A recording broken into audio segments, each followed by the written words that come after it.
Bitch, are you jealous? Oh shit, here we go again.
Bitch, are you jealous? Oh shit, here we go again.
Bitch, are you jealous? Oh shit, here we go again.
Period. How y'all living?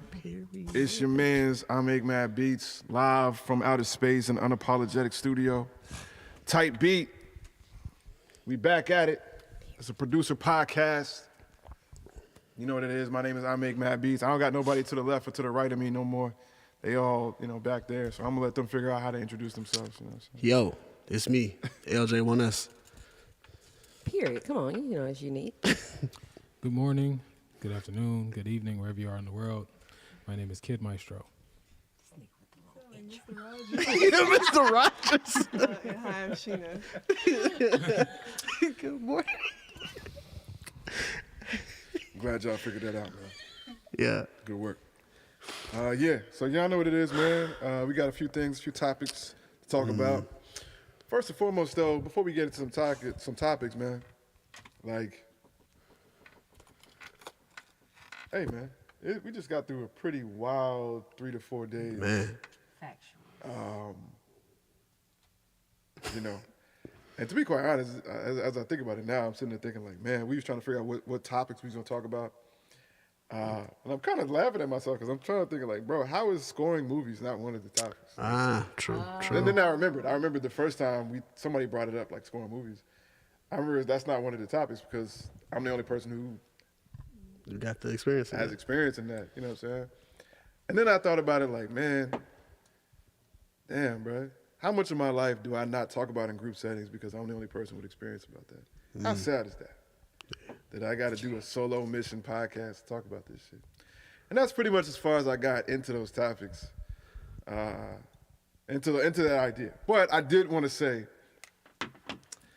man, we just had a crazy weekend. Unapologetic crew. It started off with Friday, the two women here opening up for No Name. Yeah, salute to that. Yeah, let's go and clap it up. Facts. Yeah. What kind of disrespectful clap was that? Hey. That wasn't even the poetry. nothing established with that sound to suggest that that Yeah, was I knew celebration. Okay. You know what I mean? I'm still That's an coming down innovation from joint. that. Ain't even- He said innovation. That's innovation. He said innovation. Yeah. You say you still coming down from that unique? Yeah, man. I feel you. You still getting rest from that too, huh? Literally. Nah, facts. For those who don't know, Unique walked in today with one shoe on because of how much rest she needs, to recover from this weekend. Yeah, we started off with that, man. That was an amazing night. That same night, the very first film I scored in this place, in this studio, premiered to a standing ovation. Period. So that was great. The next day was a screening for my other film that was in the Memphis Film Fest, which was The Spirit. Man, got film on Let's film on go. film. And yeah, it was interesting doing it because, there's no, at least I didn't have a real car test for that. This was the very first film. I've scored films before, but this was the very first film I scored and mixed, completely by myself. So all the vocals, all the sound design, I had to mix. And so usually when I mix anything, I have a car test. I'm using mixing songs. So I don't have a theater I could just walk into and be like, all right, let's see how this sounds in the theater. You know what I'm saying? So I was kind of nervous to watch it play, but it sounded great. And it came together well. We got a chance to talk about it afterwards, and then found out that we won Best Hometowner. And that marks the 10th award I have had in That's film. crazy. Yeah, let's go. 10 Commandments type vibes. You know what I mean? Oh, 10K All hours 10 on this is shit. every commandment is that I win. You know what I'm Let's get it. Let's get it. Yeah, Every commandment that I rock with that. So yeah, man. It's been an interesting few days. And then yesterday, of course, I thought I was gonna get home and watch Scarface for the very first time. Wait, what? And then We y'all, not just What? gonna let that Hold ride like that, man. That's your Like, wait what? a minute. Scarface? Scarface? I ain't never watched that movie either. Well, see, coming from kid, it's like, all right, but understand. you, man, coming from kids, like, yeah, I think I've heard enough of your stories, but like, hey, all right, yeah, but man, First of all, I lived Scarface's life. You know what I'm saying? So let's calm that down. Number look, two, here we go. whatever grace y'all owe me, y'all owe me. I just told you all the shit I just did, and come on, man. hey, You know what I'm look, saying? Y'all supposed to be like, damn, Neem, but you know what, Neem? We falling back because you work so hard. I mean, You know what I'm yeah, saying? bro. You know what? We get why you ain't seen Scarface because of how much work you put into the game. You know I what don't I'm know, saying? bro. That's an epic move. Right, we Y'all got the don't- love y'all for don't you, do me like that. but Oh, Scarface, bro. Scarface, man. That's one of the ones. Nah, I was trying to watch it fully for the first time yesterday. Got a call. Had to show up and do the kind of things I do to get me and other people opportunities. And so that made yesterday. I'm being incredibly vague about that. I'm gonna let it just live at that. You know what I'm saying? But it's been a hell of a weekend. Shout out to the hard work, period. Yeah, man. You know what I'm talk. saying? It's a lot of work, man. It's a lot of work that goes into this game to be able to do things and more importantly, do things your way. And at a high level. Yeah, that's. I think that's the thing that people don't get is like this country is a machine, right? Yeah. We're gonna do things, right? But are you gonna be able to do things your way? Yeah. And that's something that sadly you have to earn. You have Yep. to work your way into being able to do things your way. So it's been a wild weekend. If any of us appear any sort of low energy, it is just because like it has been a weekend. A Winkin. A what? A what? It's a weekend and a weekend of wins. So a win can. First of all, my G. I don't know. You didn't have to explain that at all. I don't know if we're going to coin that one, Y'all bro. niggas was acting confused. Second, nah. What we was confused about was whether or not we supporting that. That's what it was. I was like, I don't know. I am down for winning. I did win. But I don't know how that would say. I don't know if you won with that, man. You know what I mean? Like, You know what I mean? I don't know. Let it simmer. You know what I'm saying? Innovation takes. It's a little friction sometimes. I know about it. You know what I'm saying? A You weekend just need- Sometimes niggas don't see. You just need time. You know what I mean? Now, what I do know about innovation is that a lot of times you gotta go through a few trash ass ideas, and you know, and you gotta be around people that will allow you to. And this is why we love you, kid. We allow you to go through trash ideas, like Winkin. You know what I'm saying? weekend. Yeah, I ain't ready to take no risks, man. You know what I'm saying? I'm just trying to use the same old words everybody does. Same old words. We about to drop an album that of a word I made up. Man. Like, what you talking about? We said we've been doing that. Exactly. So A winking. you can't just get, comfortable. I don't know, bro. Can't get comfortable. You gotta keep Really, going. he man. really Keep going. breaking it down. I don't know. I don't know about that one, bro. I'm pretty comfortable underneath winning, my G. Winning weekend. A Put wicked. it together. Supporting this, man. A wicked. Nah, all right. Way too much time has been Yeah. dedicated to this. Oh, so on the scoring tip, man, what do you feel was the most challenging about that process? Yeah. I think it's the emotional content part. Yeah, I know that. The juvenile joint was. That's what I was just trying to say. That juvenile joint was serious. I mean, both of them are. You know what I'm saying? Like, Ah, I mean, but I yeah, think I it's did. just like it's trying to find what emotionally tells the story of such delicate moments. You know, if that's it. And the fact that you have to do that hundreds of times for the same story. You know what I'm Right. saying? Like, even in Spirit of Memphis, there's a story about this kid getting shot in the stomach by a cop. Like, I had to watch that story be told 100 times. Yeah. And that is, that's not easy. Yeah. If it is easy, what's up? Yeah, nah, yeah.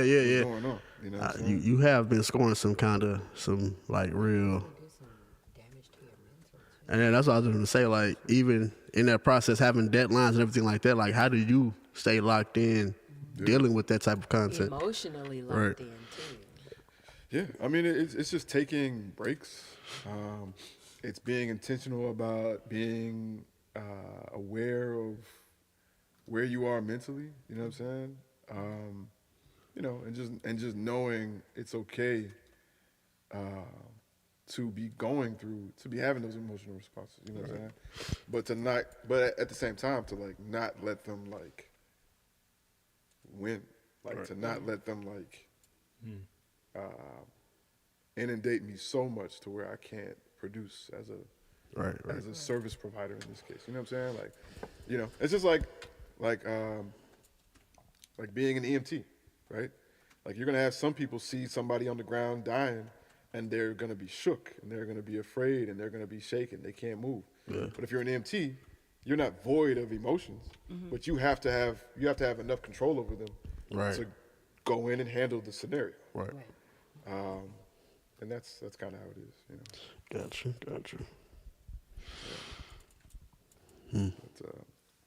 But yeah, man, like, we'll get to that, man. We'll get to that another time. I just want to shout that out and acknowledge that. We do got some topics on hand, though. You know what I'm saying? Yeah. Y'all people in the back with either longer hair or do-rags, let me know. You know what I'm saying? A Winkin. Well, I do want to say something Yo, before we editing that out.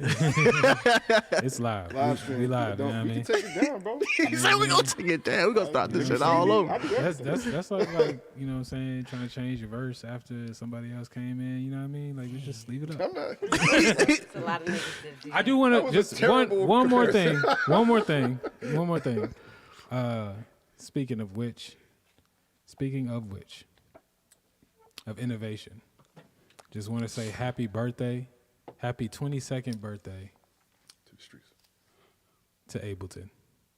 Y'all held it down for We bad super people. better than that. Matter of fact, yo, that's the end of the podcast. Peace. It's over You know what I'm with. saying? It's a wrap. Held it down, bruh. You know what I'm saying? Helping so many people achieve their dreams. And this nigga Causing a lot of haters in the game, but keep doing your thing, Ableton. You know what I'm saying? We see you. We acknowledge you. We love you. Wait, who was we? Tight beat.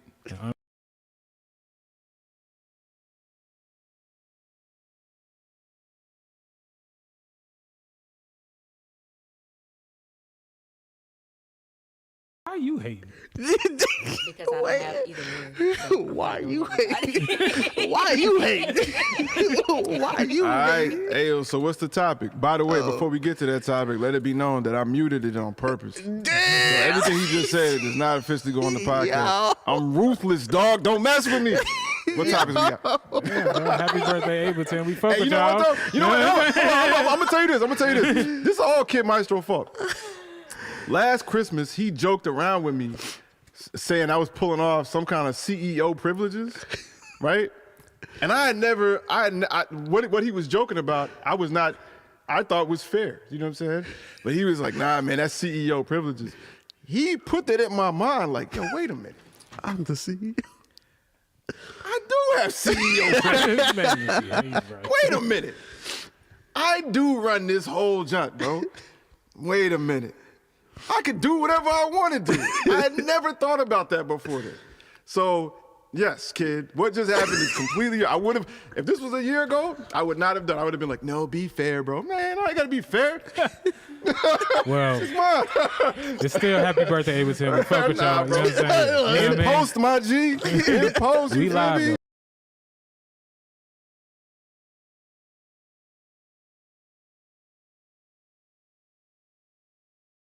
And the next topic is, All right, yo. So, where do we start? I think we start with the producer, upcoming producer. So I seen a post. It was on some hip hop thread, basically speaking of like the current, I guess what they deemed as hip hop stars or that's leading the torch. They feel that they're like towards the end of their career, so to speak.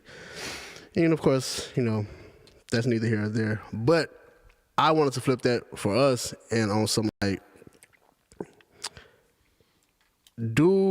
more so, is there any producers up and coming or just young in there, you know, in the game that you feel, I guess, will take over or hold the throne as like super producer or just the guy in the next 5 to 10 years? Unapologetic.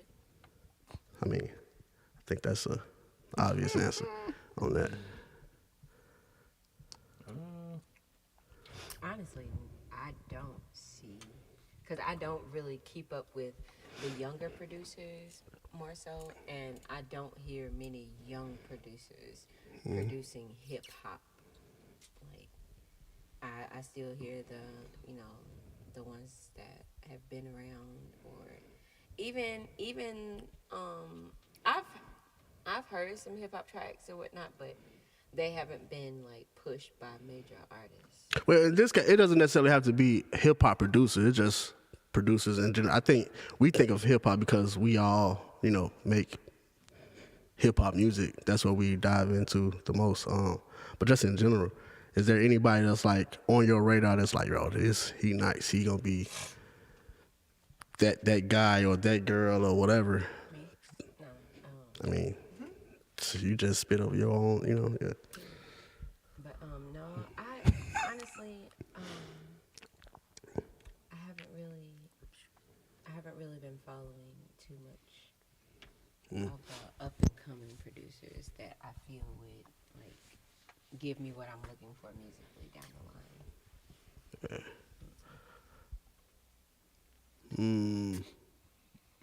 Besides the one, like I said, besides the ones who's already been doing it, like Big Crit could hold the torch.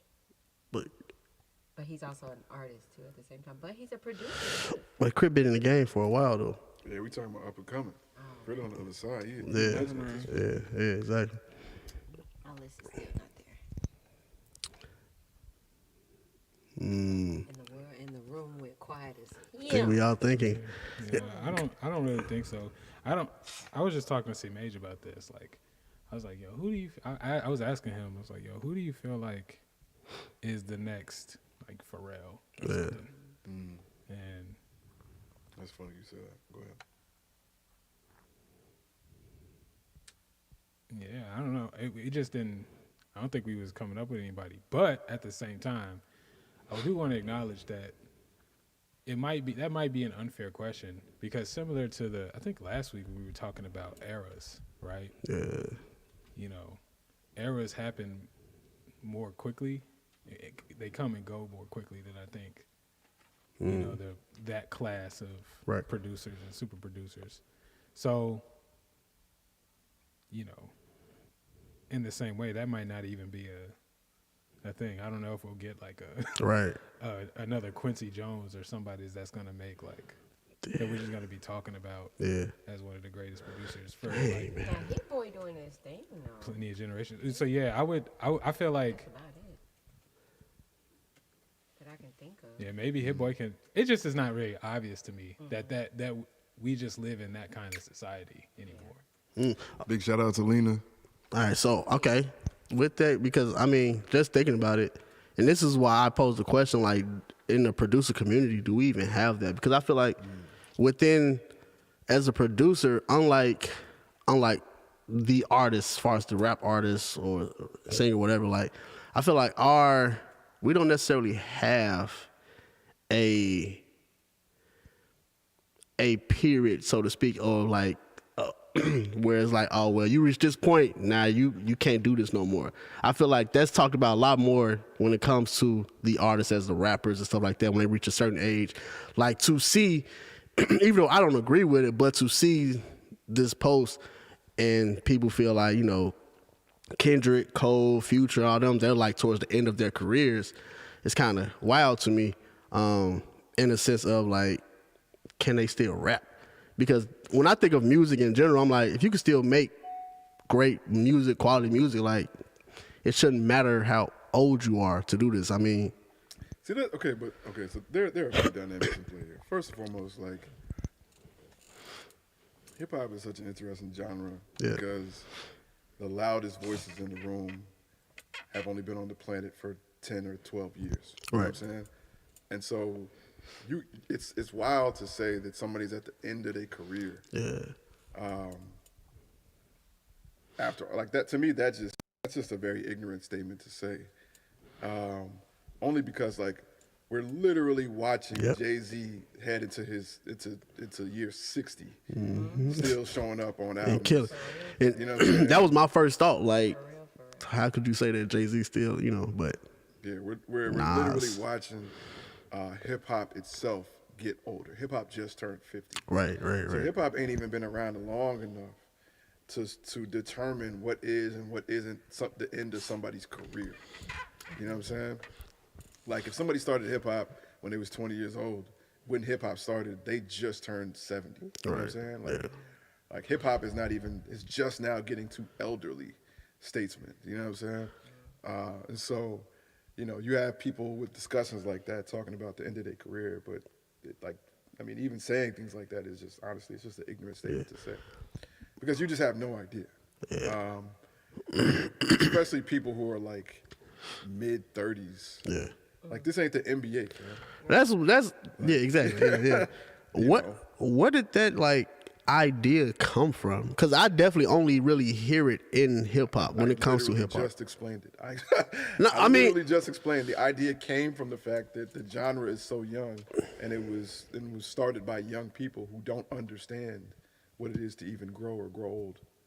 It literally started from a population of people without the experience or knowledge of what it is to grow and maintain an identity in hip hop. I guess what I'm asking is because, like, and of course, hip hop is fairly new still.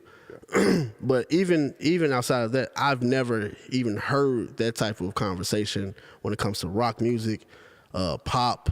Because those genres are old enough. That's the point I'm saying. Like, you've never heard those conversations because those genres are older than rap.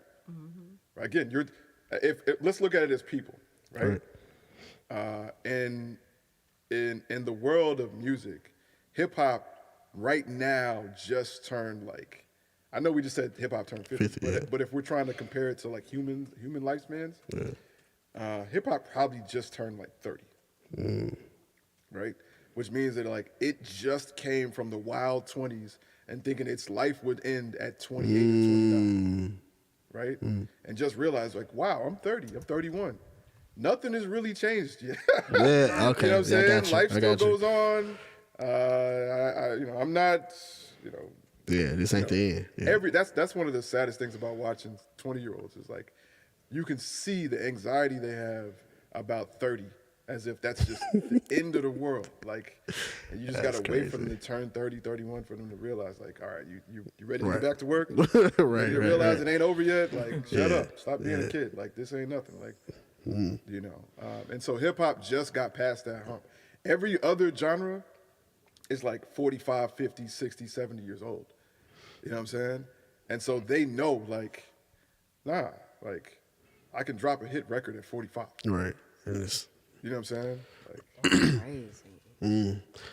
So I guess in that sense, I wasn't born early enough to have to hear those conversations. Yeah, true. Yeah, I mean, that's really what it boils down to. So, I mean, regarding like producers and, I wanted to kind of piggyback on what Kid was saying, where, the idea of eras have changed. I also think hip hop is just wider now. Like, I mean, music is wider now, generally, but definitely hip hop, where it's just like, So I said it was interesting that you mentioned Pharrell, because that's what I was thinking. I was thinking about like when I was, in college and coming out of college, like, the new young dude out here killing stuff was Pharrell, and he was producer for everybody. But his production wasn't just production, it was like a movement. It was like an idea, Pharrell was steeped in why, you know what I'm saying? He wasn't just, he didn't have I don't care written on him. He had I really care written all over him. And so I always think to myself, like, coming out of the 90s, well, like the early 90s, you had Pete Rock, RZA, Premier, and then the later 90s, you had people like Timbaland, Swiss Beats, and you had that kind of like gear shift change in style, right? And then here comes Pharrell, right? And Pharrell just comes out of nowhere, with these chords, all this jazz stuff, and he's singing even though he don't really be singing, you know what I'm saying? And he's making the simplest beat ever made, top 10 most iconic beats ever made, and how much he changed the game that way, But again, like, Pharrell was such a student of the game. Like, Pharrell was talking about records that came out 20 years before, Tribe Called Quest in the 80s type stuff, you know what I'm saying? Like, that of course he was set up to like be innovative and lead, in that way. And like now, it's not so much like who's gonna innovate and change and lead the way, as much as it is like, who cares about doing that anymore? Like, is that even a thing that people strive to do anymore? Right? Again, you're talking about an era where, like, it was almost a sin to sample the same thing somebody else sampled. Like, that's how much you wanted to be different. You know what I'm saying? And now, is the want to be different as much of a priority? And so therefore, you're going to have less innovation. And innovation is the seed of game-changing things that, that allows you to have an era. You start an era not by fitting in. You start an era by being a drastic change, even with Odd Future, right? Odd Future started an era by being a dramatic difference from what was happening. Wu-Tang did the same thing. Pharrell did the same thing, right? But if everybody's purpose is not to be different, it's to fit in or to make what works, how would you ever have a game-changing producer? Dang. That kind of made me sad, I ain't gonna lie. Like, just on some, the lover of just the arts and the craft of it. Man, because that's a real thing, especially now. You know, we've talked about the whole AI game and the MIDI packs and everything, like how everything is like right there. It's so accessible now. Like, I'm trying to think, like, if this is your growing up now, if the way that things are now is like your foundation for learning this shit, like it kind of is, just like off of your explanation. It's kind of hard to see if there will be another like innovative or someone that just takes this shit just to the next level, because everything is kind of like right here. There's kind of no, like, it's hard to, I feel like a lot, even with hip hop itself, it became, sampling was a necessity because the lack of, versus now, like, everything is right there.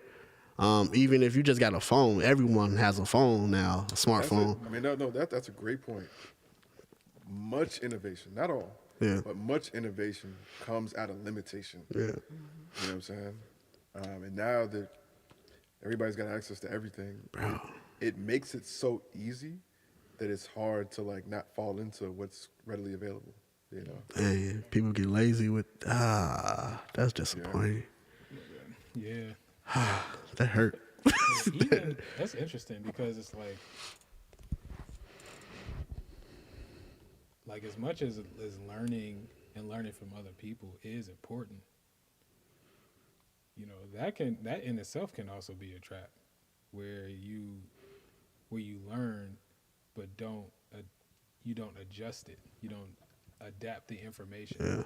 So like, you know, I don't know if you all just ever like scroll on YouTube and look at all the like producer type tutorials, you know what I'm saying? A lot of it is the same, bro. It's the same thing to accomplish the same goal. Like it's like how to get more placements. Now, you know, how do you change the game? There's no tutorial on that, or no attempt to having a tutorial on that. It's more so about output and about, you know, moving quickly. Like you said, the value system has changed. No, I remember even conversations with you. Like I remember, like years ago, when like you were really trying to like systemize how to like make passive income as a producer, and like you were really watching like a lot of the like BeatStars stuff and like how to like have beats up for lease. I mean, I don't think you ever pulled the plug on all that. I pulled the trigger on any of that stuff, but like you were really like, all right, this is how we got to do it type stuff. You know what I'm saying? And you know, I just remember being like, man, I'm so glad that like, you know, my come up had nothing to do with that. You know what I'm saying? Like, I'm so glad that like I could remain exclusive and kind of a mystery. Not have to play into the quantity game as much. You know what I'm saying? Like I don't think you can completely dodge the quantity game at this point, but I think like, you know, like there are some people who have maneuvered this game a certain way, and it allows them to not have to do it as much. You know what I'm saying? Right. And like this whole idea of like, you know, like how much can I pump out in any given amount of time, like. That is definitely, you know, like there are some positives to that, but in the long run, like again, all it's doing is like diluting what is innovation. You know what I'm saying? Like I'll share a quick like little story that I kind of only share in the studio, that I've never really put on a public platform. You know, I'll just say this, man. Like I have access to some people I had access to some people and interesting things and interesting ways to know that, like, this is the first time I think I'm saying this publicly. You know, maybe like a year or so before To Pimp a Butterfly came out, I was uniquely aware that all of the people behind Kendrick Lamar and all of the people involved in his production and in his world, like, they had like an internal mantra of like, no 808s. No 808s. None. You know what I'm saying? Like, while the whole industry was falling in line with anything popping, gotta have 808s, 808 drum sounds, et cetera, et cetera, et cetera. You know, in 2014, 13, you know, like the mantra in their studios was like, no 808s. Like, no, that's what the whole industry is doing. And we innovate, we game change, we play it dangerous. You know what I'm saying? Are we risking not doing what's popular and maybe not getting on commercial radio, maybe not, you know, all the bells and whistles of how you succeed, you know, in the rap game? Absolutely. But they didn't care. They was like, no 808s, you know what I'm saying? And I remember at the time being like, wow, you know, and I wonder how that's gonna work out, you know what I'm saying? And then, you know, maybe a year or so later, To Pimp a Butterfly came out, and I was like, Flying Lotus and Thundercat, and okay, yeah, I see how this worked out. They replaced 808 bass with a great bass player, you know, and you know, and they made them one of the most musical, game-changing albums of all time. And again, you know, you got to ask yourself, like, you know, who cares enough? Who has the vision to know how to pull that off successfully?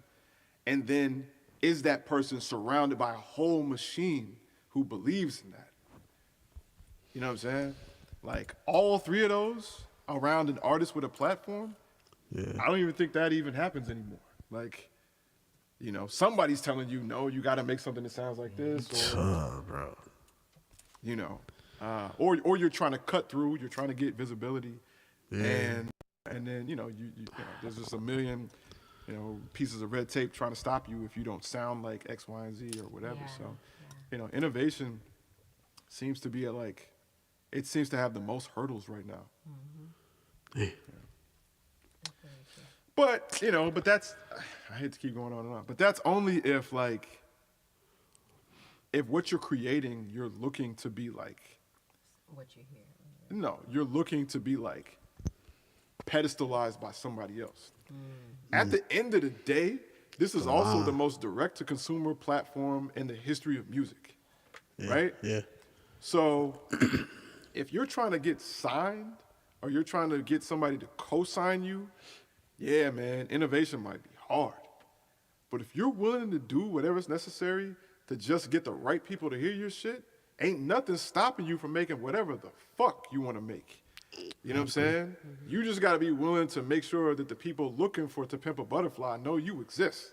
Yeah. You know what I'm saying? That's it. Yeah, I think too, like, that's a part of why there might not be a real next torch, is because it is more direct to consumer. Like, in those previous situations, even with, like, in the rapper side, Drake, Future, and all that, like, the independent game was a thing, but not like it is now. Yeah, like, it's very much like anti-get signed. So if you're not getting signed and being pushed by these, like, huge corporations, unless you're Chance the Rapper and do some crazy shit, like, you're just probably not going to reach as many people, right? That doesn't necessarily mean you won't make as much money, right? Or be able to, like, have that same life, but most likely more people are not going to know you like they knew Drake. You know what I'm saying? Yeah. Like, but that does, you know what I'm saying? They're just, that's the trade-off kind of situation. Some This people man- just hold not on. getting to know Anderson .Paak. Brandon Boulevard said, Bro, I got the do-rag on, so I know this man about to drop a gem in 3. I'm tapped in. So that's do-rag. Bro, Do-rag LJ, that's what we supposed That's what to we do. expect. You really do gotta like do a tutorial on how you tie the back of that joint. You know what I'm saying? Chill out, bro. Right, that joint really like tight and symmetrical. The You know what I'm saying? glizzy road. What? I don't even understand what's going Bro. Like, all right, Boulevard. Yeah. Nah, bro. Nah. Don't shout the nigga out for that. Man, hey, all right. So, segue into the next topic. You spoke of like the quantity game and stuff. It had me thinking about like how long does it take, or how long should it take to make a beat? Like when you sit down to create, are you putting a time limit on it? Are you trying to make as many beats in an hour? Like, what's your approach?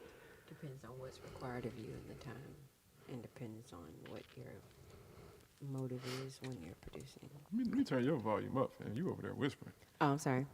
It depends on when. See what's going on. But I guess for me, it depends on the demand of the space that I'm in. If they're looking for something to be made in a timely manner, or if I just got all the time in the world to, do whatever the fuck I want to do. Pretty much depends.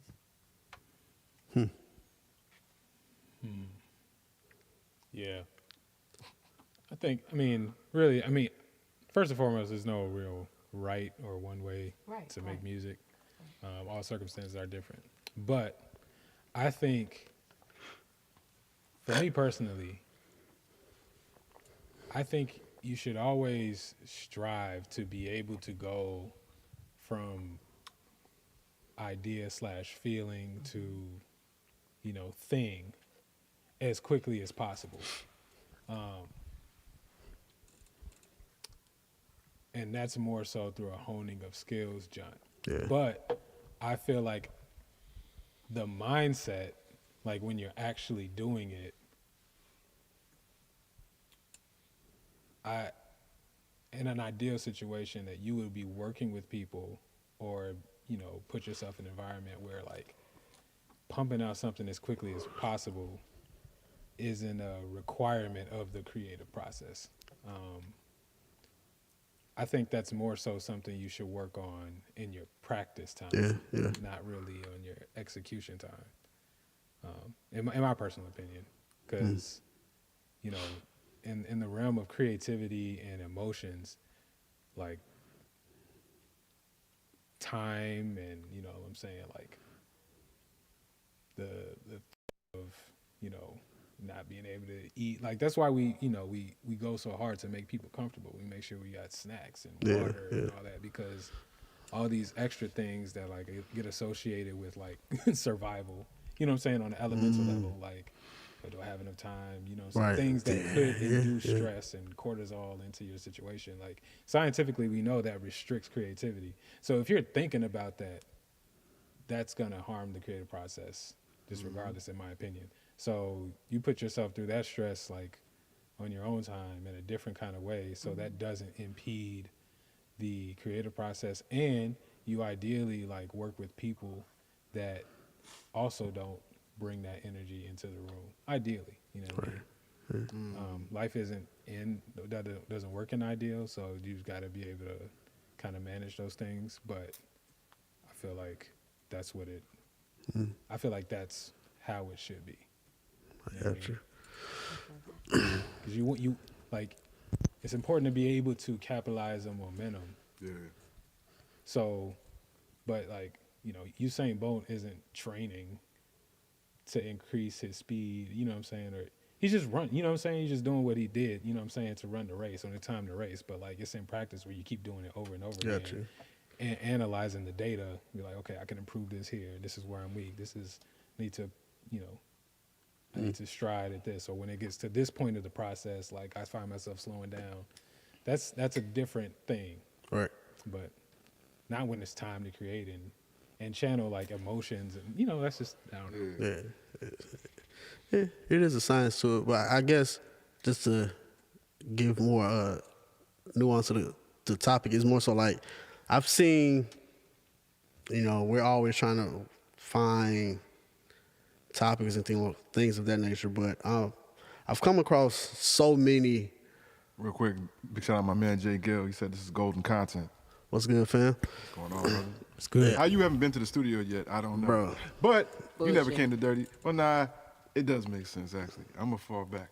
Hey, man, get to the studio, man. Let's Hit me get up. it. You know what it is, man. Yeah. Let's go. So I've come across, especially I would say in past 3 to 5 years, so many producers like pride themselves on making like, yo, I've made 30 beats in an hour type shit. And it's I don't know. I maybe that's a certain style of beats where that's, you can just easily, drop them joints out. I bet you in all 30 of them joints, something is very repetitive. I mean, it could be, but if you have the audience and the artists that you work with like this style, and you can get it done like that, like that's just not how I work.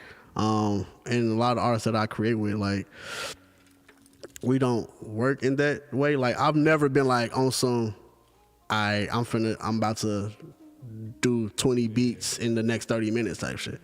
I feel like that's kind of like a two-sided situation. Yeah. On one end, I think that's really dope. I'm waiting to hop in on this job. Go ahead. I think it's dope in the sense that like I feel like it's just it just sucks for the people on the other side. Like, to me, if your goal was to make something dope, right? Like I said, I feel like it is ideal to be able to go from emotion, feeling, intent to thing as quickly as possible, because that generates momentum, right? And momentum is like, That's the king. broccoli for creativity. You know what I'm saying? It just feeds it. Yeah. And nourishes it. Now, if the goal is to make as many things in a short amount of time just for the sake of that, which I feel like it happens when you hear somebody dope, you know what I'm saying, like brag on that, then the people learning from them, like, I think miss the point. And so they're trying to just do things for the sake of getting it done fast. Yeah. I feel like that's what kind of dilutes like your creative potential, you know what I'm saying? And then it goes into what we was talking about. Like, things are just cookie cutter. It's like a machine. I mean, I and feel that's like not creative. Yeah. So there's nothing wrong with making 20 junts in 10 minutes or whatever it is. Yes, it is. But it's just it's the intent behind it. It's like to get to that point where were you trying to get that fast for being that fast, or did you get really good at And what going you from do. idea and intent to a finished product, and now you can do that? Yeah. You know what I'm saying? All right, so I see this conversation, like, this is not a strange conversation. I see this conversation discussed so many times in the producer community, but like, I always hesitate to hop into it because there's just so much nuance. There's so many, like,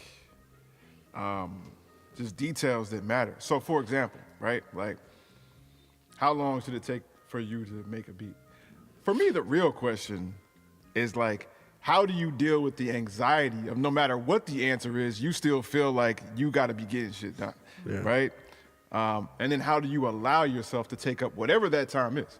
How do you deal with it, whether it means fast or slow, whatever it is? But to stay on topic with the actual question, like, it depends on why you're doing it. Right. It all depends on why you're doing it. Like, if like, for example, if somebody is like, yeah, man, Neem, here you go. Here's 10 G's to produce 2 beats.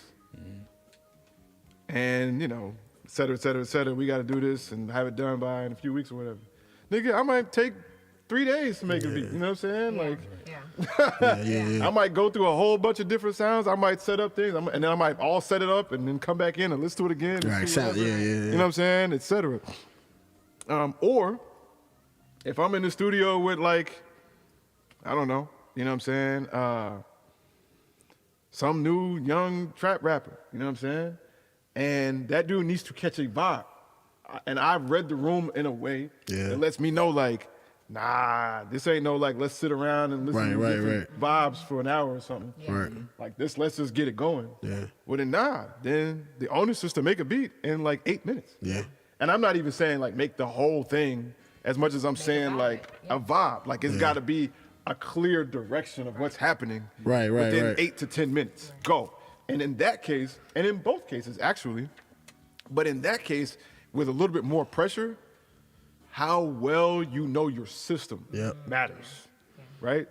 I don't think that, like, staying inside of a system is being not creative. I think staying inside of a system, like, it just means you're looking for all the corners of the system. You know what I'm saying? It's like saying, like I remember one time I was talking to this person. They were like, yeah, man, you know, you walked into that building like 1,000 times. Yeah, okay, cool. If you had a wheelchair, where would you enter the building? And the person was like, I don't know. That's because you don't have a wheelchair, right? But there's a wheelchair entry in the building. Right. But my point being is that you can walk into something 1,000 times and still not know. still be learning about the place. Yeah. Right? You know what I'm saying? And a system is the same way. Like, you can, like, that's how I think about Madlib. You know what I'm saying? Like, Madlib has a system, but the spectrum of what Madlib created in that system is relatively wide. Sometimes it can be repetitive, but it is in that repetition that he refines the system and then finds other places in the system. That's right. You know what I'm saying? So, like, you know, I used to have a problem, you know, I used to be like, I used to have much more, like, opinionated opinions about what a producer should and shouldn't do and all that stuff. Yeah. And now I'm just like, nah, like, I don't think there's a too fast or a too slow. I think it's about purpose and intent. But the thing that I will say is this. I say this, I first saw this in rappers, and then I see it in producers. I think when you tell a rapper, like, when a rapper's like, nah, man, I take time to write my stuff, man. You know what I'm saying? Like, nah, you know what I'm saying? Like, I don't have to learn how to write a verse in 30 minutes or on the spot. Nah, man, I got to soak in my stuff. Like, I feel that. You know what I'm saying? I feel that 1,000%. You know what I'm saying? But, like, I hope you know there are going to be scenarios where you can't do that. Yeah. Yeah. Right? And those scenarios can be high stakes scenarios. Would you rather know how to do all of this? Or do you just want to only know what to do you in your most comfortable state? Yeah. Because the person who can do that and this over here is going to win over you. Every time. Not most times, not sometimes. Every time. If you and that person, you better hope you're in the room alone. Right. Yeah. Because if you're in that room with that person, you're going to lose. Yep. You know what I'm saying? Yep. And that person is me. Yeah. I'm going to murder you every time. So don't be in the room with me. Be alone. You know what I'm saying? Don't be in the room. It's just that's how I got here. Yeah. It's just the truth. Like, I 1,000% have taken a week to make a beat. And I can 1,000% take 10 minutes to make a beat. I've definitely watched you, Because I know my system. That's what I'm saying. Like, you develop that practice. You're like, okay, you know what I'm saying? It's, again, being like training to goes from intent to idea as quickly as possible. Yeah. Yep. And that affords you the freedom to be able to do what you need to do in a situation. But like when you're in that situation, like you're no longer inhibited by a timeline. You're just doing what you already know how to do. What you do. Because you took the time to train. So now when it comes to perform, when it comes time to create a vibe or to get an idea down, like time isn't a thing that's hindering you. And another thing too about that is just that like trying to make a dope beat, it reminds me of like the sampling thing. Mm-hmm. Like most of my career, I've been a sample-based producer, right? But like learning music theory only made me a better sampling producer. Right. Like it didn't mean like I don't sample no more. You know what I'm saying? Mm-hmm. It just means now I listen to samples way differently. I know how to manipulate them way differently. I know how to play along with them in ways where you think I sampled a different record. No, you know what I'm saying? This is just me playing because I know how to sound like the sample because I know what's going on. Right. Right? The same thing happens with the timing of music, right? Like, if you want to take 3 hours to make a beat, fine. You know what I'm saying? But I'll tell you this, right? If you challenge to say, hey, yo, the next 30 beats, I'm going to take 15 minutes to make the beat, right? On beat 31, when you give yourself 3 hours, you're going to be way better than you were before that. Yeah. Right. You're going to know, like, what you're going to get out of that 3 hours is going to be dramatically different. Yeah. And I'm not even talking about speed. I mean skill. Yeah.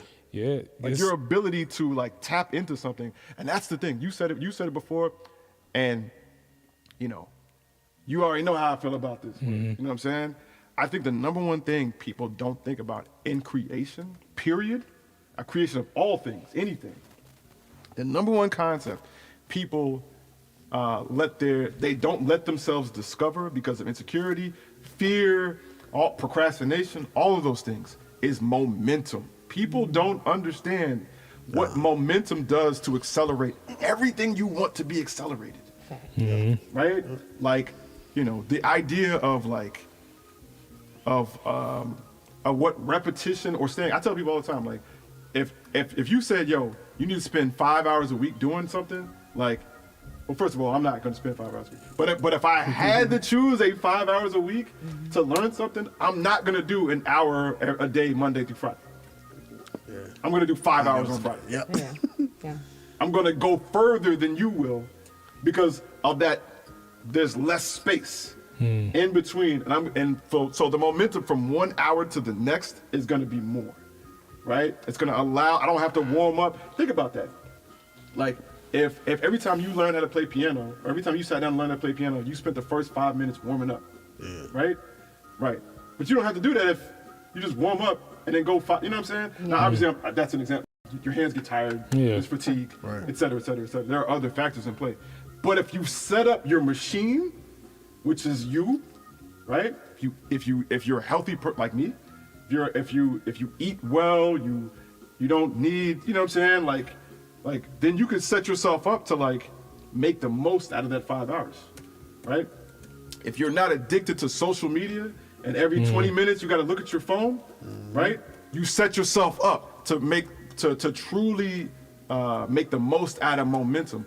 We do so much to get in our own way. We stop our own momentum. Yeah, facts. And then we never learn the true benefits of momentum. We always find a reason to do something else. Take a break. All right, that's gonna be y'all. But that's why y'all way talented than me. That's why y'all parents pay for y'all to learn a million things, and then I'm out here winning and you not. This is why I'm trying to tell you right now. This is why. You know what I'm saying? It's focus, it's ability, it is dedication to a system, and it's understanding momentum. That's it, man. That's it. You can absorb more with momentum than you can starting and stopping every 5 minutes. Great.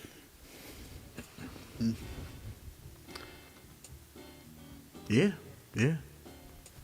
I think that no rebuttal for that joint. All right. Next topic. Oh man, I feel like yeah. No, we still have breakthrough moments in your career on some, like, whether there's a technique, a different type of machine, software. Like, what was that thing where you've gained this and was like, it's over with for niggas? Like, I feel like all of us probably had that feeling in several times throughout our journey on this. I know for me, like, one of the first things on some engineering shit when I learned about parallel processing, like, I was like, it's over with, game changer. Especially like on some vocals type shit, like parallel compression and all that. I was like, oh, this is it. Like, I'm finna be on top of the world type shit. For production or engineering? I mean, whatever. Either one. Thing. Yeah, I'm not sure. I feel like when you asked it, I feel like it would have been easier to answer that before you asked it. Like, but I'm gonna let y'all go. Yeah, y'all go. Yeah. So, like I said, for me, parallel processing.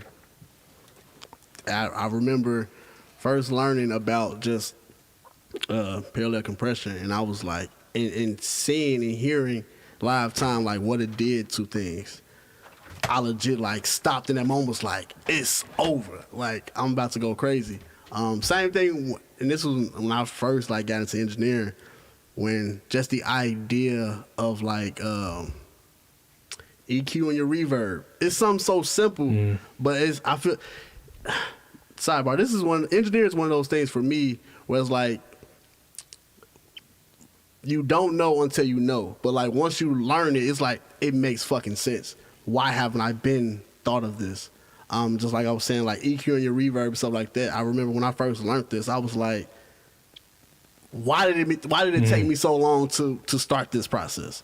And remembering like applying that to just everything, like just on some parallel, whatever, I started going crazy, just affecting all of my parallel. Like I was like, oh, I can do this. I can do. Like I was just hella geeked, and I just started applying that shit to everything for like a good. I want to say a good like 3 months. I was parallel compression, fucking just side chain, like just these things. I just went crazy with because like I was so excited when I learned about it, and I felt like I reached another bar type thing. So yeah, that's something for me on the engineering tip. I say, as far as production, a couple game changers for me was my timing, sound selection. When I actually just didn't think about it and I just did what felt good. You know what I'm saying? I was like, damn, I feel good when I play this track or when I play this sound. And I was like, damn, this is what it's about. Like, it's the feeling. Like, even with my, timing of drums, timing of hi-hats, the timing of me creating a track, you know what I'm saying? And a lot of time, like, even with the producer challenges, I've been doing those a lot more at home by myself. Those have been game changers for me, for one, because I was one of those people that started and stopped. You know what I'm saying? Because I wasn't confident in my tracks. I wasn't, people be like, oh, you bumping this, that, and the other. And I'll be like, eh. But people can say it all day, but if I'm not confident in what I'm making, that shit ain't going to, you know what I'm saying? It's not going to do anything. So, yeah, that's what did it for me so far. Yo, another one. I remember when I came across Soundflower. I was like, it's over. It's a wrap. Like just on some. Was a game changer. Yeah, when I found out about that and started like on some YouTube just sampling, it's over with. That sounds crazy. Oh, look, he got me. Yeah, I think that was one. Man, what was another? Yeah, I was Soundflower and Audacity. Bro, Audacity. When I got, I was like, it's over with. Ain't nobody fucking with me. Yeah, software. See, I'm just having a flashback of these moments when I came across radio, the plug-in. Ooh, now I would have to agree when I with came you on across that radio on the sampling game, I'm like, it's a wrap. Y'all ain't never heard this. y'all ain't fucking. Yeah, I mean, at that time, I was going crazy with radio. When I first came across radio, bro, I was all overseas. So with these new sounds or with these new like game changers, how has it affected you guys' careers? Yeah, I mean, like, I guess for me, one of the ones I would say then would be like just saturation and distortion in general. Yeah. Like that definitely kind of like helped me be able to tune stuff to just like how I like things to sound, and just the utility of it. Yeah. The fact that you could like make something feel louder without actually turning it up. I don't know. It just had. I was just going crazy with it, like just being able to like. Another like, one. When I learned how to EQ, that's what did it for me. Like as far as like my mixing and shit. Like when I got better with like Well, I'm still working on it, but just learning how to use EQ properly. That's been a game changer for sure. You know what?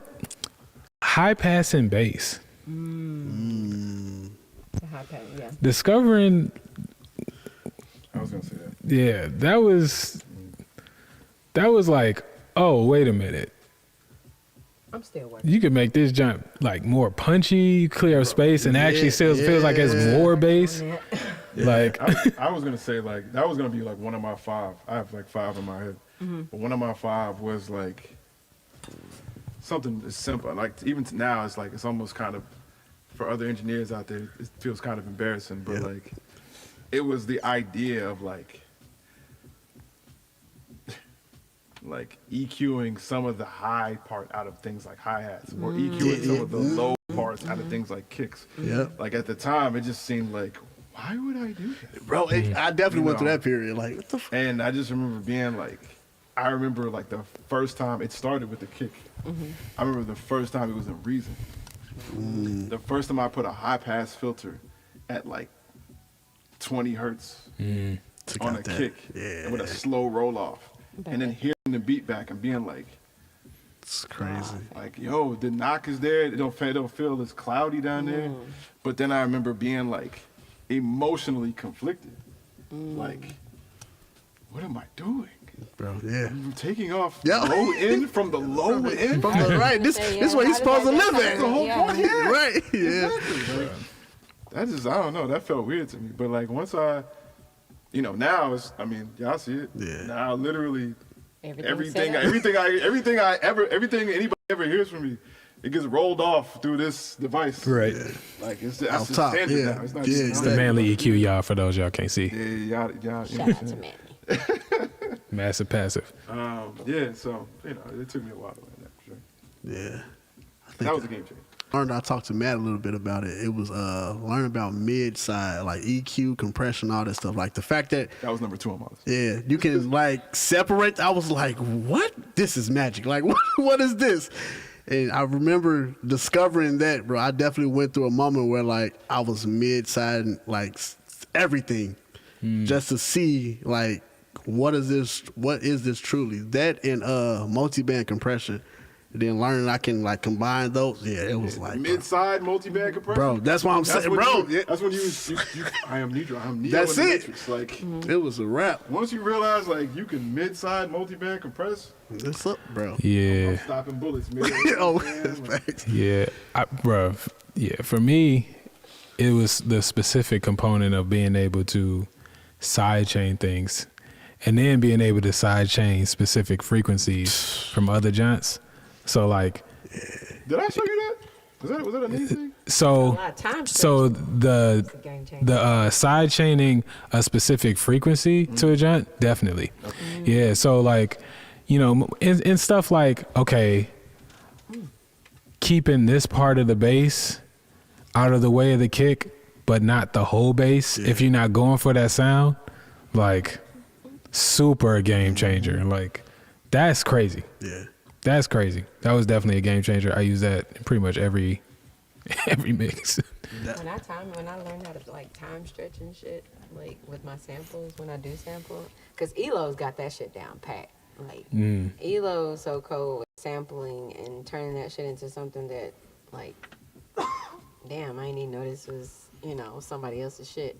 But that's when I actually learned how to like really like take my time with that and really like fuck with it, because that's what I've been fucking with at home.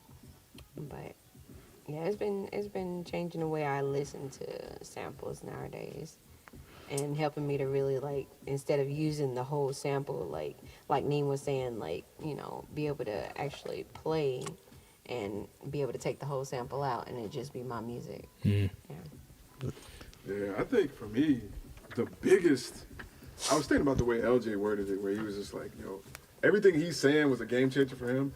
He kind of like went too far with doing. You know what I'm saying? So I was thinking to myself like, what did I go too far with doing? You know what I'm saying? Because of how much it was like, wow.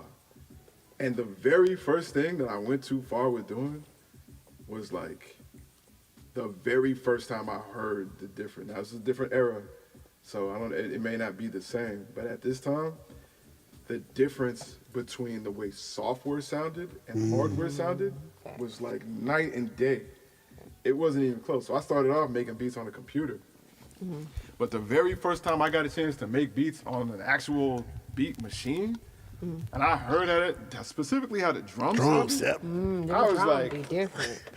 Y'all drums be nah, I'm out. Like, especially on I'm EPC, good yeah. because I would be spending so much time trying to get my drums to knock. Yeah. Layering them and all that. All this shit. on software stuff, but then I just go use my man MPC. And that would be it. Like, you know what I'm saying? Shout out to NPC, man. And I just remember being like, bro. And so that like sent me, like, there was like an era where I pretty much had used or had every beat machine commonly used in rap. Like, I had an MPC, a S2000, a S900, SP1200, SP1250. You know what I'm saying? I had ASR10. You know, I had an Akai S20. I just was out here just buying hardware units on some like, yo, I'm trying to figure out like, you know, the sound of these things. You know what I'm saying? And then that's when I really found my sound. It was honestly, it was like traveling the world to find out like where is really home. Is home where you were born, or is that just where you were born? You know what I'm saying? And yeah, you know, when I came out of it all, I came out of it with an MPC. So yeah. It's mad Jones. And he had the SP, the 303. Exactly, 303, man. I had everything, man. Sound I like- had everything. It was just like a smorgasbord of different textures and flavors. Shit. And all of them had like, you know, things that they did great, you know. But the one that was like the sound of me and was the most versatile by far was the MPC. The 2000 XL specifically, not the 1000 or the whatever these, nah, it was the 2000 XL. Yeah, that one had a sound that was perfect for me. I feel like when I like really learned what different like waveforms sound like and did, like on some synthesis vibes. Yeah, that's what got you into mastering. Yeah, I think that really kind of like shaped like being able to be like, okay, just to be able to start from scratch and be like, kind of want to sound like this, and like be able to build and shape in that direction and know like kind of what you're doing. That was a game changer. Getting the Menilog definitely, and being able to be hands on with it, like to like. It's Be so- tactile with a filter and a jump like. It's I gotta point this out. Like, it's so interesting. Like listening to all of your like game changing moments, because I feel like I was right there. You know what I'm saying? On the Just this man in the been process. this man been here for the whole journey, bro. Well, the thing that makes that interesting is I feel like nobody in here was here for mine. So I'm just like speaking, and people are like, wow, what an interesting. But for years I was like, yeah, I remember when you got that. You know. We here now. We here now. Yeah. And, and I remember when you got that, John. It was a game changer. Bro, I'm surprised you didn't say to get into SV1. I feel like that's like That's yeah. Yeah, it's up there. I don't know if it's top 5. I think the number one game changer for me was it's either, I don't know, it's one of these two. It was either getting those tenors that are in there, right? You gotta understand, fam. Like now y'all are like, yo, man, I gotta get some headphones, or I gotta get some monitors or whatever. Bruh, like, I made my very first like almost 700 beats on like a bookshelf stereo system. You know what I'm saying? Like, you know, like the tweeter was blown. It was one speaker. You know what I'm saying? Like, I've been there. and so like to go from that to like, oh shit, I have monitors. Yeah. You know what I'm saying? I hit play on shit and be like, oh oh shit. Yeah. Yeah. And you just make different decisions when you can actually hear what the fuck is going on. Yeah. Yeah. You know what I'm saying? Yeah. That to me was like, yo, I remember just pulling out albums and shit that I heard a million Trying- times yeah. and being like, Yo, Man. bruh, Yeah. I'm just like, yeah. because I had to relearn how to hear, like, Yeah. and how to make decisions. That was, you know, huge for me. I definitely. And then secondly, and now I'm about to show him that I'm born in the 1400s. You know what I'm saying? It's like, it was getting Reason. And not just because the Reason is some, you know, phenomenal software. And at the time it was completely game changing. it's the There was patch. no software before, like Reason before Reason. Patch, bro. Ever. You know. But the thing that was game changing for me was that I had reverb. Like, that's the thing, man. I don't think y'all know. Yeah, Y'all just be out here just time stretching and doing stuff. Like, when I, you know what I'm saying? When I started making beats, niggas had reverb. Like, I couldn't do that. You know what I'm saying? When I got Reason, I could turn a knob and have reverb. Yeah. I feel you. What? I feel you. I just remember being like, yo, this. I started adding delay. That's why I was like, Yeah. this is fun. Everything was cathedral. You know what I'm saying? Like everything Everything big as it. It was like a whole beats. I'm a master of reverb. Damn. I feel you. I feel you. I was like, what? Yo. That was a game. Like having actual effects that I could like, not destructively embed. Because you know we had SoundForge. Right. You know what I'm saying? Or Cool Edit. Yeah. I Yeah. don't know if y'all know. Nah, I know. You know what I'm Cool Edit saying? Pro. We had all that, but that was like a destructive thing. Like this is something where I could just make a beat and then later be like, let me add some reverb to that snare. Okay, you know that I had never been able to do that before. Man. And just like that was just a I mind ain't gonna game changer. lie. I remember it was a time I was adding reverb to every single one of my sounds, and my shit was just drowning out. But I ain't know how. I ain't know why. Like It my just face was sounded drowning out. Why is it drunk? Why does bass sound like I was learning. But I was like, Bass shoot, bouncing this all shit off the sounds wall. So big. Drowned out, nigga. Yeah, I'm telling you. I was like, my shit sound like it should be in the auditorium or something. But I love that big cathedral sound, like that. Like I love opera. I love classical music. So I will always like put a big classical reverb as piano selection up in there, and then put like 808s and shit and all that shit over That was it. that and Lex just- Luger era. Bro, just drown that shit out, and I didn't know what I was doing. Game changer for me when I got a hard drive big enough to put like all of my sounds and shit on the hard drive and left my laptop cool. Like, cause at first making beats, bro, I could like two sounds and that bitch is already skipping, buffering crazy. But like when I was able to take a lot of that, that workload off of my laptop and put it on the hard drive, bro, it's over. Bro, I'm gonna give y'all one that I know all y'all gonna feel. Maybe not you. Damn. Maybe not you. But I know all y'all gonna feel me on. Damn. But probably not as much as me. I got one that's murder. When I just thought of when I got Omnisphere, that's where I was going. See? Respect to Sonic Kid. bro. Bro, again, because I'm for the 1400s, I'm taking it back to Trilogy. The OG Jones. Oh, the Trilogy was when Trilogy came out, Bro. See, for me, it was. Damn. Omnisphere, and this is why, bro. Like, It's the initial shade for me. fam. And this, let me tell you why. Cause, bro, all I had was Massive. Like, I don't think y'all understand. Like, I was making every sound was coming from Massive. Like, you know what I'm I got saying? you. And I got then you. I was like, okay, I got Contact. So now I'm like, I got all the basic Contact jumps. But like at this point, like I really just had a flood of brand new sounds I never had. Like I'm really still learning to make beats. I'm kind of getting introduced to sampling. Okay, I'm like learning. I'm coming around this dude. He's using Omnisphere, and Omnisphere got all these crazy like sounds, and I'm like, okay, owe me some money. I done put a lot of. this is like these are like the real sounds. You know what I'm saying? So And then this man was gatekeeping. He didn't tell me nothing about the streets. So this is why I say no niggas probably can't really feel me as like y'all close. It's real close, but can't feel me as much as you feel me because I had to save and pay for the full Omnisphere jump, bro. Nah, I'm about to shut that all the way down, bro. I'm about to shut that all the way down, my G. Omnisphere, bro. Fam, let me. Okay, I was there.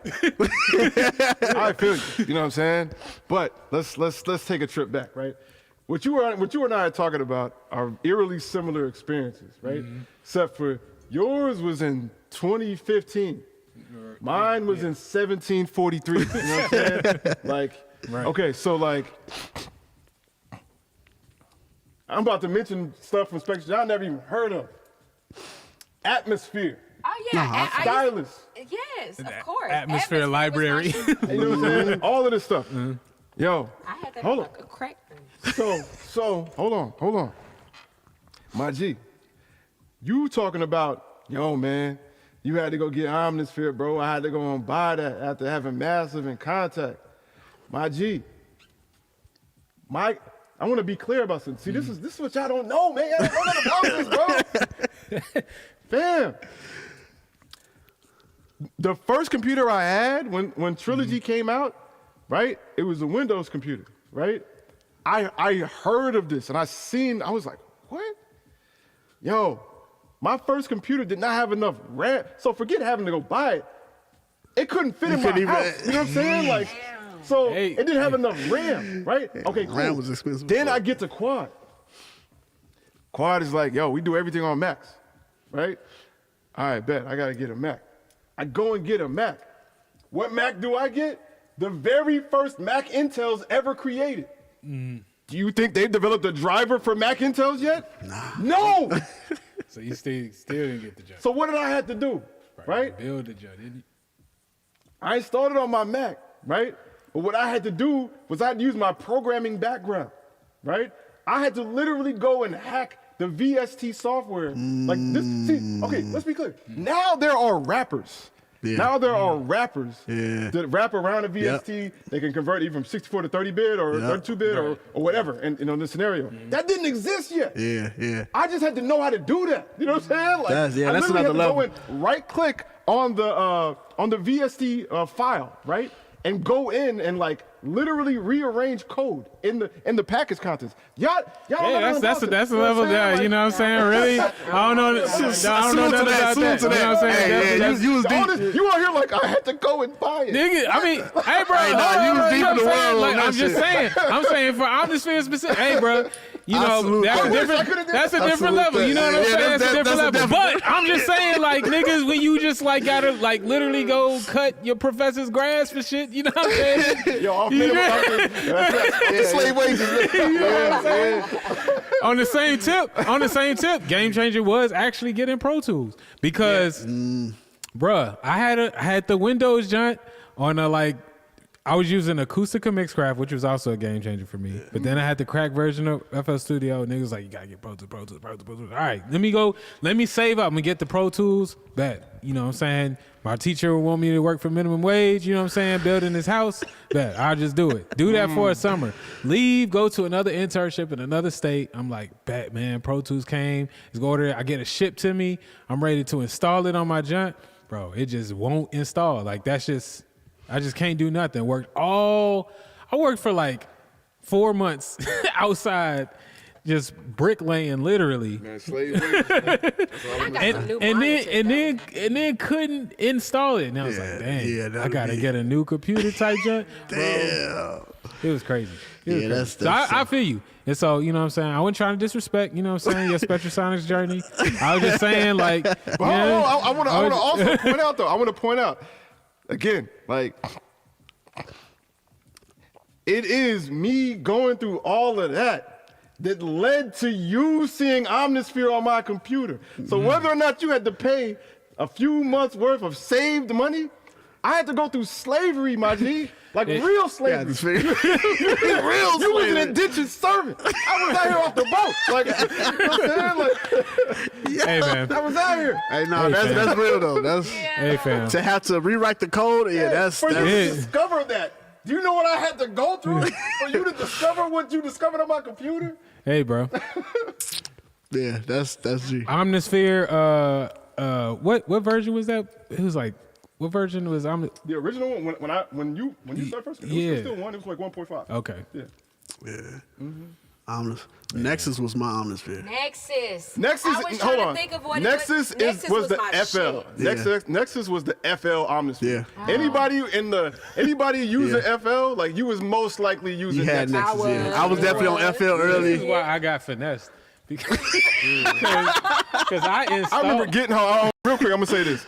I remember seeing like a whole bunch of people using Nexus, and I being like, "Damn, bro, I need to get that too." You know what I'm saying? I remember getting that junk and being like, "I'm straight up, y'all." Nah, Nexus was fire for me, bro. You know what? Nah. And I'm gonna be honest with you. I'm gonna be honest with y'all. People feeling like Nexus was the shit was why I sold more beats than y'all. You know what I'm saying? Like, again, like. I don't mind y'all not getting it, you know what I'm saying? Because it works out for me. If I had gotten Nexus first, then Omnisphere, then I could understand having both of them. But after you get Omnisphere and Keyscapes, Keyscapes. why would I go get Nexus? Dope. Like come on, man. You don't go get a go-kart after you get a Tesla. Like, you know what I'm saying? Yeah. Nexus was first. Yeah, I had Nexus first. But if all you had was a bike, you would be like, yo, go-karts was popping, fam. Nah, facts. Yeah. I thought Nexus came with FL Studio. See, that's what I'm saying. Nah, No, it didn't. And then, Nah, for real. I'm riding with Kid today, man. I'm riding with today, man. Nah, Nexus. and I was like, I got that joint. I was like, where this shit at, When bro? when I finally bought my FL program and found out Nexus didn't come with it, like I was highly. Shit, you probably went back to the crack version. Y'all making my point for me, man. Y'all thinking Nexus came with some free-ass, cheap-ass software called Fruity Loops. Y'all are literally making my point for me. Like, I was like, nobody thought Omnisphere came with nothing. You knew, I got to work towards this. Like, I never had no Nexus, so I don't know why people, you know what I'm saying? But I fucked with it. It did what it did for me. Like I sold a nice amount of beats. bro, I probably ain't. Omnisphere is like the greatest synth. It's the greatest synth engine, like ever. It's like the greatest joint. Yeah, Omnisphere. I'm working on Omnisphere and Toybox. Those are Playbox. Those are the two is things that I would love to get. Playbox, bro. Yeah, Nexus was that was just my first. You know, that was my first one. And I remember I downloaded, because I definitely ended up finding the crack version. I downloaded everything. I remember you can customize just the way it looked. Bro, it had everything but amazing sound. Bro, Like, I'm saying for me at the time when I got it, I was only working off a stock FL sound. So Nexus was. That's what I'm saying. That's what I'm saying. You got a go-kart, man. I was going to say, like you always say, it does depend on how you use your sounds. What I say more than that is sound selection. Yep. Yeah. Having great taste in sounds in the first place. That's what I say more than anything. Yeah, but Nexus for me, that was one of the ones when I got, I was like, it's over. It's over with. Yeah, I felt like I was a shit when I had it too. Yeah. Nah, I ain't shit. I used to love walking in on producers using Nexus. I was like, I'm about to murder y'all. It's just true. My stuff just about to sound more real, more luscious, more full. Yeah, see, I'm not even going to have to try. For me, Nexus, that came when I first was starting my producing journey. Just learning how to make beats. So when I got Nexus, I was like, oh, this is. Nexus was all the Lex Luger type joints. Yeah. You know what I'm saying? Lex Luger and all them people that, you know, those was. That was the Johnny heroes at the time. Giuliani. So I can understand, you know, idolizing. But I didn't even know Omnisphere existed. I didn't either. Like, till I see, because they clearly was marketing to a different crowd. And, you know what I'm saying? Yeah, it literally was. They was like, all right, y'all FL dudes, y'all good. You know what I'm saying? Like, When that's fucked Back up. when FL was Fruity people Loops. using whatever. I don't even know what other like DAWs people was even using to make beats other than FL Studio at the time. Like, At the time, yeah. Besides FL and Reasons, those were the only two that I really Bro, liked. Reason. Okay, we need to have a Reason's whole come up, genre. bro. Why do people put an S at the end of Reason? Like, we need to have a whole discussion. Why? Reason? Yeah. Why do people say reasons? that's the first time I've heard that. I've heard that 6 trillion First times. time I've heard The that. only thing I've heard more than that is people not putting the S on my last name. James Duke, how are you? That's just like people I misplacing. ain't never heard that either. James Duke. I never heard just Duke. Bruh, Come on, that is dude. like- they might as well change my birth certificate, fam. That's all I get. Yo, even at the film festival. Yo, Damn. look at my credits. Look at my credits on the Indie joint? Memphis. It's gonna say James Duke. Damn. Why? Damn. Why is it so? Hey, y'all out there, man. Hey, why is it so hard to remember the S on my name, fam? What's up with that? That's just like Every one of y'all, you ever did it, I'm talking to you. apostrophe Why? gets James misplaced Duke. all the time. James Duke. And my name James Duke. I remember Bro, that's funny. Just looking at the light. Mad dog. I'm finna get on Neve now. Calm down. It's bad for misspelling my name. I don't think. your name. Apostrophe between the U and the N is You gonna compare an apostrophe? You gonna compare an apostrophe to a missing letter? Hey, I don't think Again, nobody. taste matters. Nah, I don't think made my nobody. point.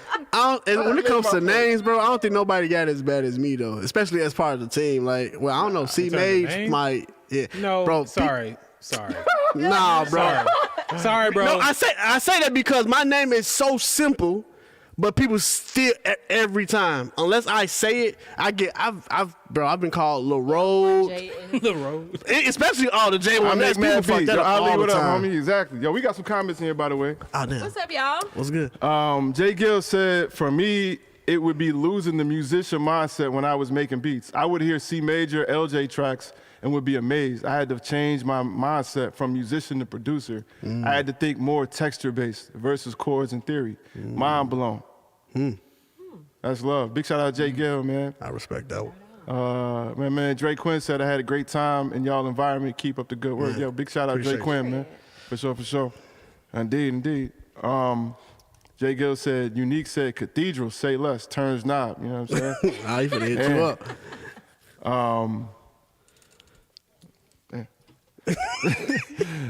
Ali said, don't lose your Nexus USB license. They won't help you. See, man, they ain't got no customer service, bro. Hey, I ain't need that because I had the crack version anyway, so I was good. I had the crack version. I ain't gonna lie. You want to know how I know Nexus is like the poverty version of a plugin? Yeah. I'm gonna tell y'all why. It's the level of like emotional attachment y'all have to such a terribleness that comes with like trauma bonding. You know what I'm saying? You know what I'm saying? And so that lets me know that y'all was in a very traumatic state when y'all had Nexus. Hey. Y'all was barely holding on.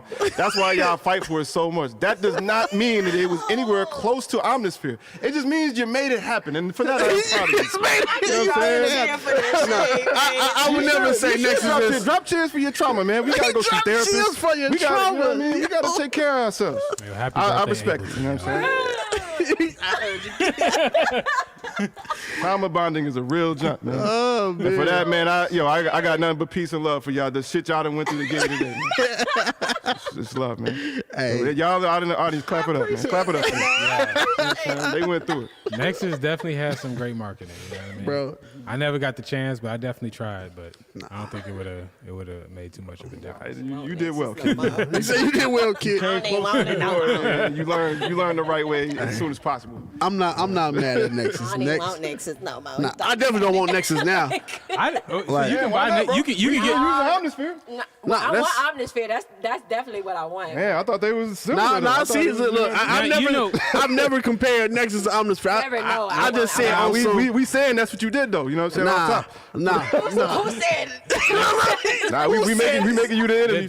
And the thing with Omnisphere is that's one of the junks like I've like had an intentional effort to like dial back on. I feel like Me too. niggas went too far with Omnisphere. Like, bro, I feel like my balance is between Omnisphere and Contact Instruments. Like Contact. That's my Contact. yeah. That's my now. That's all And good. Isotope is dope too. on the instrument side. What they doing on the instrument Wait side? a minute. Because we all stop like. Isotope is more so for that's my fault. Isotope. No, I'm getting shit mixed up. Sorry, that's my fault. We all was like, What instrument? like, we all like, yeah, they did something new. What they got going on? But as far as just a program period, a plug-in period, it's the dope. No, Isotope is fire. But yeah, Omnisphere and Contact are my two next investments. Nah, I gotta get Keyscape back, bro. y'all Keyscape is fire. y'all ever fuck with Labs? Don't sleep on Labs, bro. I ain't never heard of that. Spitfire Labs? Yeah. I've been seeing it. I remember when it first came out. I was saying, "Oh, this look dope," but I've been seeing it like it's people talking about it a lot more lately. Yeah, it's crazy, and it's free. Yo, I feel like, hold on, time out. I just realized something. I feel like Spitfire Labs went through the same thing that FL went through. Like, the fact that you just said, yo, y'all mess with Labs? Like, that let me know, like, the Fruity Loops type thing. yeah, exactly. Like, why? We just call it Labs now? That's what it is? It was called Spitfire Audio Labs. Like, it was, and then for short, it was called Spitfire. I was the first person I knew to have Spitfire stuff. But when you started getting onto it, you was like, yo, Labs. I'm like, I definitely heard I mean, Spitfire. I mean, kind of like, Ableton. Yeah. The software is called Live, but folks just be, But no, I'm just saying, like, in the beginning, it was called Spitfire Audio. Like, you would. Like, nobody called it Labs. Now it's like it's Labs. Yeah. And so it's like, yo, I went through like a branding change. Like, because that just sounds cool. Like, yo, I be using Labs. You know what I'm saying? See, that's crazy. When you say Labs. It's like Fruity Loops. I'm using FL. When you said Labs, I instantly thought of, what is it? Analog Lab joints. The, Arturia. Yeah, Arturia Labs. That's what I thought. That's what I thought when you said. Hold on, how y'all feel about Arturia Labs? I love it. I never used I love this. What? Bro, I love their sounds. Bro, I really can't. I gotta be. I get kind of picky, bro. Like, even if stuff look dope, I would just like not like go for it because I just feel like I got so much stuff. I feel that. No, and, I love so much stuff that can be learned at a deeper level. Like, so I just be trying to like, all right, let me pace myself a little bit. Ali said, y'all done reactivated my Nexus trauma. You know See, at least Ali honest. y'all over here in denial. I mean, it's all love, but it's all. I tell you one thing, FL did get right. Gross beat. I feel like Gross beat is my shit. I fucking love Gross beat. That's probably the most celebrated thing I did. It's like the GOAT of FL, like pretty much. That's like the whole diamond thing. If you want the diamond. Gross beat is fire. Gross beat is my shit. Yeah. Damn. Well, shout out to Omnisphere and happy birthday, Ableton. You know what I mean? He said he gonna make sure. He said I'm going straight to the streets for Omnisphere and Contact. Bro, they finna sue you all the time. Yeah, that's right. I'm finna pirate that software tonight. After this discussion, I'm pirating tonight. Then. Damn. Hilarious. You know what I'm saying? You could blame them. You know what I'm saying? Nah, I'm not going to pay for it. So, dang. Good times, man. Yeah, man. Yo, shout out to Omnisphere. Clearly, like, that's changed multiple people's lives and soon will change Unique's. You know what I'm saying? Damn. that was Oh, I thought he Hold on, time out. I thought it said accept. Hold on. You don't have Omnisphere? Is that what I'm hearing? Bro, you shouldn't even been a part of this. Come on. Damn. You don't even know what. All right, man. You out here calling Nexus, claiming Nexus. You ain't even had the comparison, Judge? I thought you was like this, man. Where you know what it is. I had the pirated version, but I ain't been able to experience the new one yet. Okay. I can speak on what I did have. So she had the old school, like the stylus and all that. Okay, cool. When it was blue, I think is it still blue? Yeah, I was. Oh wait, in gray? No, I don't know about that. Damn it. All right, Unique. We gonna let you live, man. And for the sake of we over time, you know what I'm saying? We gonna let you live, man. You know what I mean? We just had a whole discussion comparing these two just. You on one side of holy. All right, no doubt. That's funny. Now I super want you to try it, and then I want to play this back for you. You know what I'm saying? And then we go see how much you stand up for the poverty judge. You know what I'm saying? We go see. So you can actually download Nexus alone. Like that's a revelation to me today. So it's got its own brand. I mean, honestly, what is the company that is Nexus? I don't even know if it's still for real. I don't even know if it's still a thing. Like I haven't heard anyone really talk about Nexus. I don't know. I haven't used it or seen it in a while. I was just know, like, but who made Nexus? Like what is the company? I don't even have a. It's just its own plugin. Yeah. I can't remember who made them. Yeah, I'm not sure. Mostly because I don't care. You know what I'm saying? That was a while ago, but I definitely don't remember. I don't even remember like. All right, y'all. Damn. Researching we know it's enough. Stone Age. Hey, niggas made bread. it did what it needs to do for me at the time. Like I said, that was me. I was just getting into producing, learning. So hey, Nexus was cool, But and I got it for free. So that's definitely the next thing I'm gonna get. Like, Nah, I believe like Omnisphere is gonna be a game changer for me to actually have. Because I've had to use other niggas' Omnisphere like years ago, but I get to have my own. I mean, I don't even own Omnisphere. Like, Omnisphere is cool. I don't own it. Nigga can't talk. me. No, wait. I had it, but on my. But I'm saying, I had it on some. I had it because of my new laptop. I just don't have it. I definitely had it from the streets. What we doing? This is why I definitely had it from the said streets. niggas can't feel me as much because nigga, you just bro. No, I I do not currently own Omnisphere because, like I said, when I first got it, it was on my other laptop. It was definitely from the streets, so it's not on some like, let me go. Nah, and I'm very careful with what I put on my current laptop now. So I would definitely have to like just buy or find a plug that I just trust. Yeah. But y'all know what's crazy? Just before we end this, happy birthday, Ableton. 22 years. And on that note, The end of the stream is the easiest to edit. I've been putting it in there, you know what I'm saying, subliminal, you know what I'm saying? Like I just been throwing them in there, you know what I'm saying? Sorry, man. Hey, literally search for the Search for the word. That's crazy. Hey, can't stop man, let it be stop known for all y'all this man hating, you know what I'm saying? On the nigga birthday. Crazy. Can't Crazy. stop me, man. I don't know why. So we got AI for that. Our lives gonna cross us. never a dull moment on the podcast. Let's get it. Yeah, man. And with that being said, man, this has been Type Beat, an unapologetic podcast. You know what I'm saying? Here at Outer Space, an unapologetic studio. Period. My name is I Make Mad Beats. LJ1S. Come on, unique. Period. Good evening, good morning, good afternoon. My name is Kid Maestro. Hi, Sheena. And this has been, by the time most of you guys are gonna see this has been an edited version of Type Beat. We had to get rid of like just things that would get us clipped off of these platforms. We're trying to build a business here and sustain. So there are parts that we have to delete that don't accurately represent the thoughts and the mindsets of us as successful musicians and producers. He finna say it again. You know what I'm saying? So with that being said, you know what I mean? We keeping it real all day, you know what I mean? And it's all love in the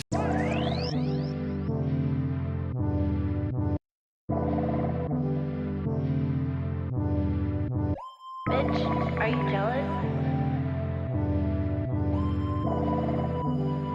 Oh shit. Here we go again.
Bitch, are you jealous? Oh shit, here we go again.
Bitch, are you jealous? Oh shit, here we go again.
Bitch, are you jealous?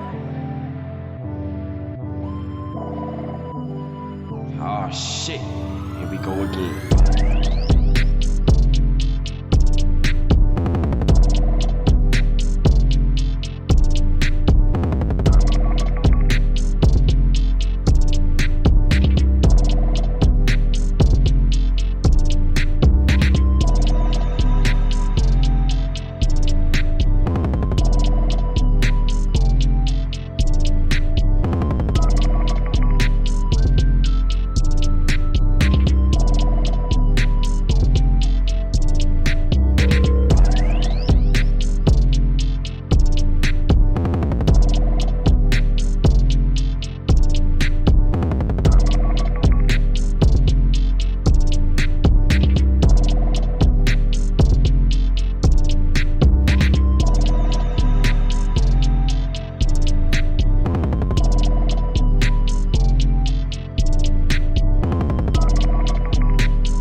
Bitch, are you jealous? Oh shit, here we go again.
Ah, shit.